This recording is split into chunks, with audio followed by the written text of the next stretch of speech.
Hi guys, welcome back to my another blog. তো দেখতেই পাচ্ছ সন্ধ্যাবেলায় বেরিয়ে গেছি। আজকে বেরোনোর আমাদের কোনো প্ল্যানিং ছিল না, কিন্তু আজকে না বেরোলে আর বেরোতে পারবো না, কারণ কালকের থেকে তোমার দাদার পুজোর কাজ স্টার্ট, তার জন্য বেরিয়ে যাচ্ছি। তো আমি, পাপা আর তোমার দাদা, সাধারণত আমরা তিনজনেই বেশি বেরোই। তো আমরা যাচ্ছি আমার মার বাড়িতে। মায়ের জন্য পুজোতে শাড়ি কিনেছি, শাশুড়ির জন্যও কিনেছি, কিন্তু আজকে মায়ের শাড়িটাই মাকে দিয়ে আসতে যাচ্ছি। কারণ দেখো, তাকে দিয়ে আসতে যাচ্ছি, তার একটা কালার পছন্দের ব্যাপার আছে, তার জন্য হঠাৎ করে ঠিক করলাম যে আজকেই যাবো। আমাদের বেরোতেও যদিও অনেক লেট হয়ে গেছিলো, প্রায় 6:30-7 মতন বেজে গেছিলো। তো ভাবছি বেরোবো না করতে করতে বেরিয়ে পড়লাম। আর মাকে ফোন করে শুনলাম মাও বেরোবে, বাজারে যাবে, তার জন্য তাড়াতাড়ি করে গিয়ে একদম জাস্ট লেট করে নিই, মাকে শাড়িটা দিতে গেছি, দিয়েই চলে এসেছি। তো কী শাড়ি কিনলাম সেটার জন্য তো পুরো ভিডিওটা দেখতে হবে। তো মা শাড়ি চাইছিলই না, বলছিল না আমার প্রচুর শাড়ি আছে, আমি শাড়ি নেবই না। তো আমি বললাম যতই তোমার প্রচুর থাক, তবু বছর ঘণ্টার দিন মা শাশুড়ি এদের যদি একটা করে শাড়ি না দেওয়া হয় ভালো লাগে। আর এবার পর্যন্ত আমি আমার জন্য সেরকম কিছুই শপিং করিনি, তোমাদের তো আমি দেখিয়েছি, কিন্তু শপিং প্রচুর হয়েছে পাপার জন্যে। পাপার জন্য প্রচুর শপিং হয়েছে, প্রচুর ড্রেস কিনেছি, সেই ভিডিওতে তোমাদের দেখাবোই যে কী কী ড্রেস কিনেছি। তো দেখো, আমি ভিডিওটা দেখছি আর বলছি আমাকে মনে হয় একটু রোগা রোগা লাগছে। আর বাবা গাড়িতে উঠলেও ঘুমিয়ে পড়ে, জানো না, একদম রোগা হয়ে গেছে ছেলেটা। তার মধ্যে হাত কাটা গেঞ্জি পরেছে, ওই দেখো হাই উঠছে। তো আমি তোমার দাদাকে বলছি আমাকে মনে হয় একটু রোগা রোগা লাগছে। বলছে কী করে বুঝলে? আমি বললাম ক্যামেরাতে আমাকে দেখে রোগা মনে হচ্ছে। বলছে ক্যামেরাতেই মনে হবে, ভাবছিলাম তুমি একদম রোগা না। তো এই দেখো বললাম, মানে মাও বেরোবে বাজারে, তার জন্য মা অলরেডি রেডি ছিল। তো এখানে পাপার সাথে দুষ্টুমি দেখো, পাপা নতুন না বলা শিখেছে।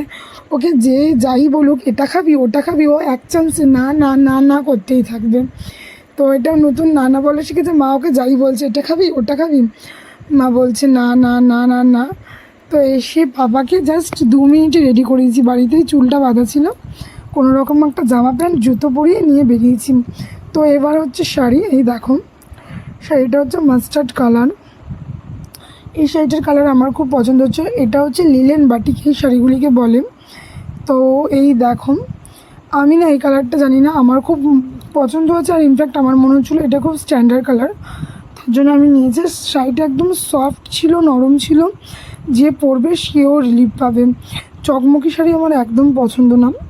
তো আর তারপরে বাড়ি চলে এসেছিলাম। তো বাড়িতে আস্তে আস্তে একটা জিনিস খেয়াল করলাম, পার্লারে জানো তো খুব ভিড়, মানে সবাই যাচ্ছে, সবাই স্কিন ট্রিটমেন্ট করতে। এসেও ফেসবুকে দেখলাম। তো আমার পক্ষে তখন সম্ভব না পাপাকে রেখে পার্লারে গিয়ে ঘন্টার পর ঘন্টা লাইন দিয়া। তো আমি ভাবলাম আজকে বাড়িতে একটু স্কিন কেয়ার করে নিই। তো এই হচ্ছে আয়ুরের ক্লিনজিং মিল্ক। তো এটা দিয়ে এখন আমি প্রথমে মুখটা ক্লিনজিং করব, যেটা আমাদের ডেলি করা উচিত, কিন্তু আমরা করি না। ঠিক আছে, এক গাদা বেরিয়ে গেল। তো এটার মুখটা খুলে পড়েও গেছিলো, জানো না।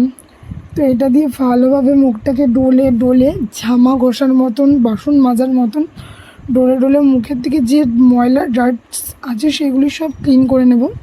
তো প্রত্যেক দিন যদি মুখটা ক্লিন করা হয় না, মুখটা দিয়ে জানো তো ন্যাচারালি একটা গ্লো আসে, যেটা আমাদের পক্ষে হাউস ওয়াইফ, আবার যাদের নিউবর্ন বেবি আছে, আমাদের বেবিও যদি নিউবর্ন না 1 বছর হয়ে গেছে, মানে ছোটো ছোটো বেবি আছে, তাদের পক্ষে কিন্তু একদমই অসম্ভব ব্যাপার হয়ে ওঠে। তো এই দেখেছো কী জোরে জোরে ঘষছি, মানে মুখ যত ঘষবো ময়লা তত বেরোবে। বাসনও মনে হয় এরকম জোরে জোরে ঘষা হয় না, মুখ দিয়ে যা বেরোচ্ছিলো, আর যত ঘষছিলাম তত ময়লা বেরোচ্ছিলো। তো এবার খুলতে গিয়ে এই দেখো, ঢাকনাটা যে নিচে পড়ে যাবে, সেই ঢাকনাটা আমি পরের দিন খুঁজে পাই। আর কখন করব, ঘর গোছাবো, ঘর ঝেড়েছি এর আগের দিন, তাতে আমি পুরো এই দেখো বেরোলে এক গাদা বেরিয়ে যাচ্ছে। এটার মুখটার যে কী প্রবলেম হচ্ছিলো কে জানেন। তো নিয়ে ভালো করে ঘষতে থাকো, সে একটা অ্যাডভার্টাইজ হতো না, ধুতে থাকো, আমার ওটা হচ্ছে ঘষতে থাকো। তো ঘষে ভালো করে ঘষে দেন আমি পাপার ওয়াইপস নিয়েছিলাম, লিটিলের ওয়াইপসগুলি খুব ভালো, নিয়ে ভালোভাবে মুখটা মুছে যে কত ময়লা বেরিয়েছিল, মানে না দেখলে। আমি কিন্তু তার আগে মুখটা অলরেডি একবার ফেস ওয়াশ দিয়ে ধুয়ে এসেছিলাম, কিন্তু আমার মুখ দিয়ে যা ময়লা বেরিয়েছে। ক্লিনজিং মিল্ক দিয়ে মুখ পরিষ্কার করলে সবসময় মুখ প্রচণ্ড পরিমাণে পরিষ্কার হয়, যেটা ফেস ওয়াশ দিয়ে কখনো হয় না। তার প্রমাণ যে মুছছি সেটাতেই বুঝে যাচ্ছে। তো এই দেখো, আর ক্লিনজিং মিল্ক ইউজ করলে কিন্তু হয় না, যখনই ক্লিনজিং মিল্ক আমরা ইউজ করি তারপরে কিন্তু মুখটা ভালোভাবে ডলে ডলে পরিষ্কার করতে হয়। এই জায়গাটা আমি ভয়েস ওভার দিয়েছি কেন, কারণ আমার বাড়ির পাশে একজনের জন্মদিন, সেখানে ধুমধারাক্কা বক্স বাজছে, আমি হয়তো ভয়েস দিলে তখন তোমরা কিছু বুঝতেই পারতাম না, তার জন্য আমি পরে ভয়েস ওভার দিয়েছি। তো এখানে আমার 2টো ওয়াইপস গেছে, মানে এত মুখ দিয়ে নোংরা বেরিয়েছে।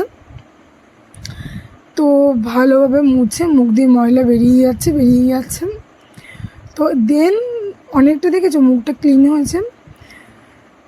তারপরে এবারে ইউজ করব আউরের টোনার, যেটা দিলে মুখটা একটু সামান্য আমাদের জ্বালা জ্বালা করতে পারে, কিন্তু এটা তো কোনো ভয়ের কারণ না, কারণ ক্লিনজারের পর সবসময় টোনার ইউজ করতে হয়, কারণ ক্লিনজারে না আমাদের মুখে যে পোর্সগুলি থাকে না ওইগুলি ওপেন হয়ে যায়, পরে যদি টোনার না দেওয়া হয় সেই পোর্সগুলি আর পরে মানে বন্ধ হয় না, ওপেনই থাকে, তার জন্য ভালোভাবে টোনার দিতে হয়।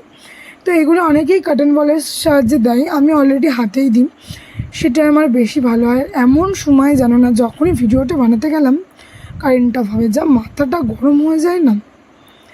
তো এই দেখো টোনার দিয়ে আমার মুখটা কিন্তু ভালোভাবে আমি টোনিং করে নিয়েছি, দিয়ে মুখটা কিন্তু অনেকটা ফ্রেশ লাগছে। আর এখানে কিন্তু প্রত্যেকটা প্রোডাক্ট আমি ইউজ করার মাঝখানে কিন্তু অনেকটা টাইম করে গ্যাপস দিচ্ছি, আগেই বলে দিলাম, পরপর যে একটার পর একটা মাখছি তা না, 10-15 মিনিট করে আমি গ্যাপ দিচ্ছি প্রত্যেকটা প্রোডাক্ট ইউজ করার পর। দেন আমি ইউজ করব রোজ ওয়াটার। রোজ ওয়াটারটা না করলেও হতো, কিন্তু আমি রোজ ওয়াটারটা ইউজ করব। রোজ ওয়াটার আমাদের স্কিনের পক্ষে খুব ভালো। বললাম না কারেন্ট অফ হবে, দেখো কারেন্ট অফ হচ্ছে, এই লাইটটা সবসময় চার্জে জ্বলে। তো যে লাইটগুলি হয় না কারেন্ট অফ হয়ে গেলেও জ্বলিয়ে রাখলে মানে থাকে, যতভাবেই ঘোরাচ্ছিলাম মুখটা কী করেও মানে বোঝানো যাচ্ছিল না, পরে লাস্টে ক্যামেরা নিয়ে আমিই ঘুরে গেছিলাম। তো এই দেখো রোজ ওয়াটার দিলাম, দিয়ে পুরো স্কিনটা শুকাবো, শুকানোর পর আমি ইউজ করব সিরাম। তো এখানে আমি একটা লোটাসের সিরাম ইউজ করব, এই সিরামটা খুব ভালো। আমি ভালোভাবে রোজ ওয়াটারটা দিয়ে নিচ্ছিলাম, রোজ ওয়াটার দিলেও যেন তো আমাদের স্কিনে একটা আলাদা গ্লো আসে, যাদের শ্যুট করে অবশ্যই তাদের আসে, আর আমার তো রোজ ওয়াটারটা খুবই শ্যুট করে আমার স্কিনের পক্ষে, তো আমি এটা সবসময় ইউজ করি। তো এই দেখো এবার রোজ ওয়াটারটা যেই শুকালো, এখন আমি ইউজ করব সিরাম। তো এই সিরামটা দিয়ে ভালোভাবে মুখটা মেখে নিয়ে আবার সিরামটা শুকাবো।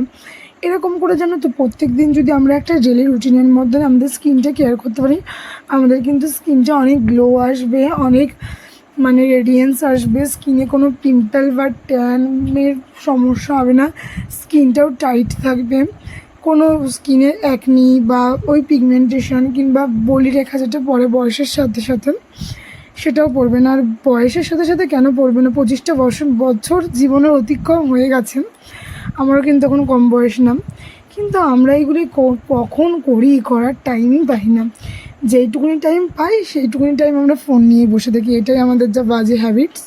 তো এখন আমি লাস্টে মুখটা ঘুরিয়ে নিলাম। তো এই যতক্ষণ পর্যন্ত না তোমার এই সিরামটা স্কিনে অ্যাবজর্ব করবে ততক্ষণ পর্যন্ত দেন আমি অন্য কিছু ইউজ করব না।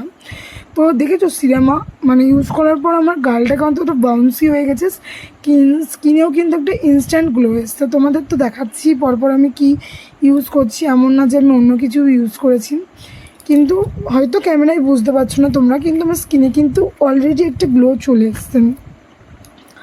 তো এই দেখেছো স্কিনটা কতটা গ্লোয়িং লাগছে। তো দেন আমি ইউজ করবো সিটাফিলের এই ময়েশ্চার, এটা খুব খুব খুব ভালো, ওয়ার্ল্ড বেস্ট ময়েশ্চার আমি বলবো। আর অল টাইপ স্কিনের ক্ষেত্রে এটা লাগালে না একদম চিপচিপে ভাবটা থাকে না, তো এটা অল্প একটু লাগালে স্কিনে যথেষ্ট কভার করে। তো আমার তো এটা সব থেকে বেস্ট ময়েশ্চার আমার লাইফে, আমি এটা একজনে ইউটিউবে ভিডিও করেছিল তার রিভিউ দেখেই কিনেছিলাম, তো জাস্ট অসাধারণ। আমি সবসময় তোমরা এই সিটাফিলের ময়েশ্চারটা ইউজ করতে পারো, এটা আমাদের স্কিনের পক্ষে খুব খুব খুব খুব ভালো। আর কালকে সকালে আমার স্কিনটা যা গ্লো এসেছিলো সেটা আমার ভিডিও করে রাখলে হয়তো তোমরা বুঝতে পারবা, মানে আজকে সকালে মানে, কিন্তু আমি ভিডিও করিনি, এখনই অলরেডি একটা ইনস্ট্যান্টগুলো চলে এসছে আমার স্কিনে। তো দেখতে পাচ্ছ স্কিনটা কতটা গ্লোয়িং হয়ে গেছে। তো আপাতত এইটুকুনি আমি পুজোতে স্কিন ট্রিটমেন্ট করলাম, হয়তো বাড়িতে একদিন ফেশিয়াল করে নেব। তো দেখতে পাচ্ছ স্কিনটা দেখেছো কতটা গ্লো লাগছে, এরকম কিন্তু তোমরাও কিন্তু ডেলি তোমাদের স্কিন ট্রিটমেন্ট করতে পারো। ভিডিওটা ভালো লাগলে অবশ্যই লাইক কমেন্ট শেয়ার করে দিও। যারা যারা এখনও পর্যন্ত আমার চ্যানেলটা সাবস্ক্রাইব করোনি কিন্তু আমার ভিডিও ওয়াচ করো, তারা প্লিজ প্লিজ প্লিজ আমার চ্যানেলটা সাবস্ক্রাইব করে দিও। তাহলে এরকম অনেক ঘরোয়া টিপস আমি তোমাদের দিতে পারবো, তোমরা আমাকে দিতে পারবা। আর অবশ্যই ভালো থাকবা, সুস্থ থাকবা, কারণ ভালো থাকা সুস্থ থাকাটা সবথেকে বেশি জরুরি। কারণ আমরা যদি সুস্থ না থাকতে পারি, ভালো না থাকতে পারি, আমাদের কোনো দিনই কোনো কিছুই ভালো লাগবে না। তো আজকের ভিডিওটা এইটুকুনি। বাই বাই, সবাই ভালো থেকো, সুস্থ থেকো। আর দেখতে পাচ্ছ স্কিনে কেমন গ্লো এসছে।